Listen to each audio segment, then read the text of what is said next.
नमस्कार दोस्तों, कैसे हैं आप लोग। आशा करता हूं आप सभी अच्छे होंगे और आप लोग अपनी तैयारी में जुड़े हुए होंगे। लाखों कैंडिडेट लंबे समय से रेलवे में नॉन टेक्निकल पॉपुलर कैटेगरी यानी एनटीपीसी की भर्ती का इंतजार कर रहे थे। लगभग 5 सालों के बाद रेलवे में एनटीपीसी की भर्ती 2024 में देखने को मिली है। जितने भी एलिजिबल कैंडिडेट हैं इसमें आप लोग अपना फॉर्म ज़रूर अप्लाई करें, क्योंकि इसमें कोई भी टेक्निकल डिग्री नहीं मांगी जाती है। इस वीडियो में हम लोग बात करने वाले हैं कि आप लोग यदि एलिजिबल हैं और फॉर्म भरेंगे तो सबसे जो ज़रूरी बात है फॉर्म भरने में, जो ओवरऑल सबसे मोस्ट इम्पॉर्टेंट पॉइंट है, वो आपका फ़ोटो और सिग्नेचर को लेकर है। क्योंकि इससे पहले रेलवे में जितनी भी वैकेंसी आई है, जैसे असिस्टेंट लोको पायलट की या टेक्नीशियन की या जूनियर इंजीनियर की, उसमें बहुत सारे ऐसे कैंडिडेट हैं जिनका जब स्टेटस आया तो उनका फॉर्म इस कारण से रिजेक्ट कर दिया गया क्योंकि उन्होंने अपना जो फ़ोटो और सिग्नेचर वैलिड अपलोड नहीं किया, जो फॉर्मेट दिया गया था उस फॉर्मेट में अपलोड नहीं किया गया, या जो पिक्सल या जो साइज बताया गया था उस साइज में अपलोड नहीं किया, बैकग्राउंड उनका कुछ अलग हो गया या सिग्नेचर में कुछ और दिक्कत हो गई। तो आप लोग चाहते हैं कि आपका फॉर्म रिजेक्ट ना हो और प्रॉपर ढंग से आपका फॉर्म भरा जाए और आप लोग एग्ज़ाम दे पाएँ, तो पूरे वीडियो को आपको ध्यान से देखना है। और यदि आप लोग चैनल पर पहली बार आए हैं या अभी तक भी सब्सक्राइब नहीं किए हैं तो कर लें, ताकि जो भी रेलवे के आगे के अपडेट हो उसकी सही और ऑफिशियल जानकारी आपको मिल सके। तो दोस्तों, सबसे पहले आप लोग ये देख लें कि जो अभी 2024 में जो वैकेंसी आई है उसमें कैंडिडेट को किस तरह से मैसेज भेजा जा रहा था कि उनका फॉर्म है जो फ़ोटो और सिग्नेचर के कारण रिजेक्ट कर दिया गया है। आप लोग यहाँ पे देख सकते हैं, इस तरह से मैसेज है जो हज़ारों कैंडिडेट को भेजा गया है और अब वो कुछ भी नहीं कर सकते हैं। Your application for centralised employment notice 01/2024 यानी ये ALP की बात हो रही है, is rejected due to non-standard photograph uploaded in online application and failed to avail the opportunity provided to you to upload a standard passport size photograph as per a standard specification। यानी इनका जो form है इसलिए reject कर दिया गया क्योंकि इन्होंने अपना जो स्टैंडर्ड फॉर्म में फ़ोटोग्राफ अपलोड करना था वो नहीं कर पाए। तो इस तरह से बाद में जो नहीं अपना स्टैंडर्ड पासपोर्ट फ़ोटोग्राफ अपलोड करते हैं उनको इस तरह से फॉर्म का रिजेक्शन का मैसेज मिल जाता है। अब फॉर्म भरने में आपको इन सभी बातों का ध्यान रखना है। जैसे आप लोग यहाँ पे देख सकते हैं, जो स्पेसिफिकेशन ऑफ फोटोग्राफ में पॉइंट बताए गए हैं, आपको इन सभी पॉइंट को सबसे पहले अच्छे से ध्यान में रखना है फॉर्म भरते समय। सबसे जो फॉर्म भरने में मुख्य इम्पॉर्टेंट आपको पॉइंट ध्यान रखना है वो यही ध्यान रखना है, क्योंकि फॉर्म आपका जो एक्सेप्ट होगा और रिजेक्ट होगा इसी यानी कि मान सकते हैं फोटोग्राफ और सिग्नेचर के बेसिस पे होगा। क्योंकि डॉक्यूमेंट वेरिफिकेशन में बाद में तो आपका डॉक्यूमेंट चेक किया ही जाएगा, जैसे 10th का मार्कशीट, 12th का मार्कशीट, ग्रेजुएशन का मार्कशीट, लेकिन फॉर्म या एक्सेप्ट या रिजेक्ट आपका फोटोग्राफ और सिग्नेचर पे ही डिपेंड करता है।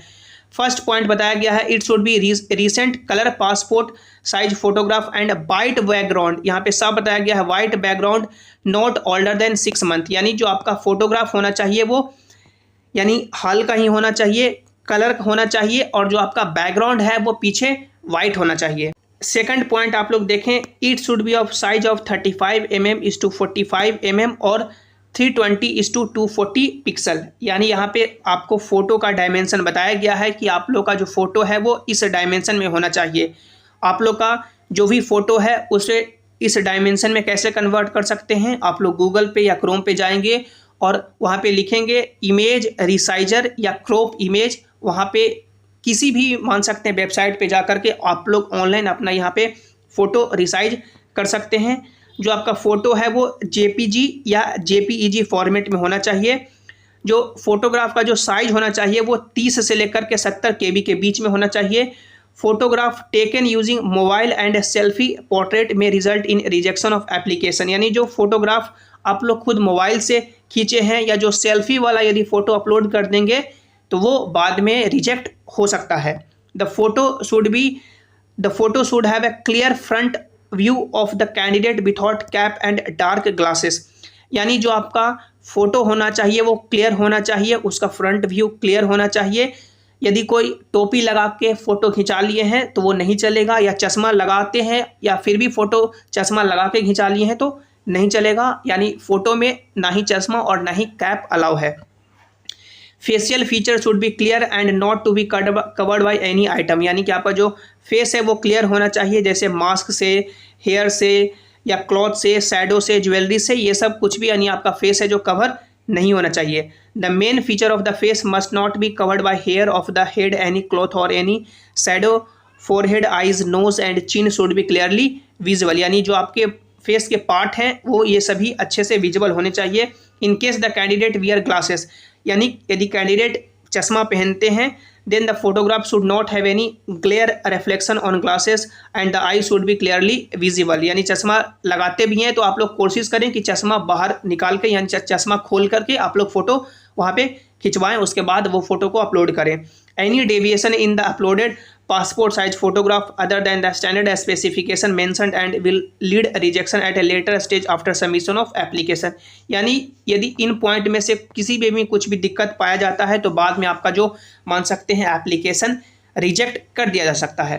तो ये फोटो के रिगार्डिंग कुछ बातें बताई गई है। अब यहाँ पे सिग्नेचर के रिगार्डिंग आप लोग कुछ बातें को ध्यान में रखेंगे कि जो आपका सिग्नेचर है वो देख सकते हैं ऑन वाइट पेपर, आपका जो सिग्नेचर है वो वाइट पेपर होना चाहिए with black ink pen within a box of, यहाँ पे साफ बताया गया है कि the applicant has to sign on white paper, यानी आपका जो पेपर है वाइट पेपर पे आपको साइन करना है विथ ब्लैक इंक पेन, यानी कि जो आपका पेन होना चाहिए वो ब्लैंक होना चाहिए within a box of size 50 mm is to 20 mm, यानी ब्लैक पेन से साइन करेंगे वाइट पेपर पे, और आपका जो डायमेंशन है वो आप लोग देख सकते हैं इस आपका डायमेंशन में होना चाहिए।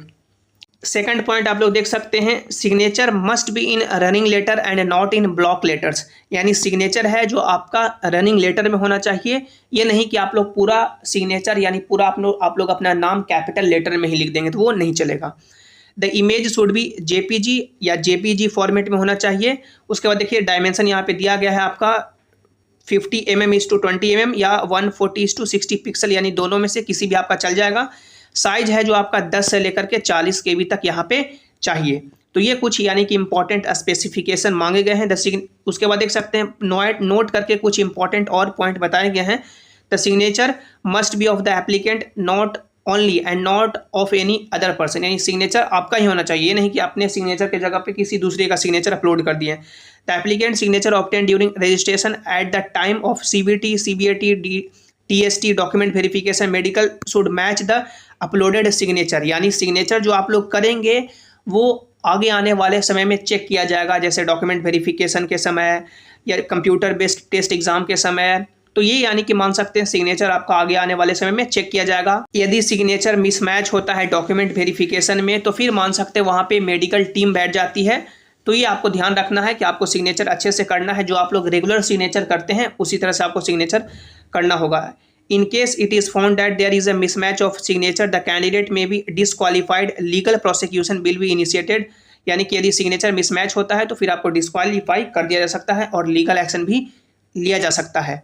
तो ये कुछ इंपॉर्टेंट पॉइंट है फोटो और सिग्नेचर के रिगार्डिंग, जैसे आप लोग यहाँ पे देख सकते हैं स्पेसिफिकेशन में।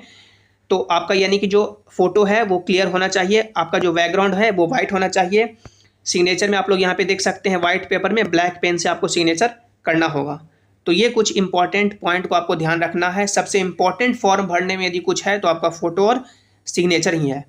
जो भी इसके रिगार्डिंग आपके मन में डाउट है आप लोग नीचे कमेंट में जरूर पूछें। वीडियो को लाइक करें, अपने दोस्तों के साथ शेयर करें, और सभी इंपॉर्टेंट अपडेट के लिए आप लोग इस टेलीग्राम जेसिंग क्लासेस से भी ज्वाइन हो जाएं, ताकि जो भी अपडेट हो, जो भी नोटिस हो, यहाँ पर आपको मिल सके।